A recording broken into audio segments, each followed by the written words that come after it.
प्रथम अध्याय। तस्य संजनयन् हर्षं कुरु वृद्धा पितामह सिंहनादं विनद्यश्चै शङ्खं दद्मो प्रतापवान्।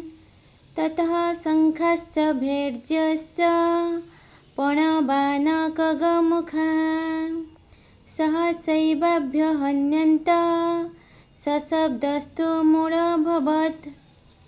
दुर्योधनर एही प्रशंसा कथा भीष्मदेव शुणी दुर्योधन को संतोष करने निमंते सिंहनाद सहकारे शंख बजाइले।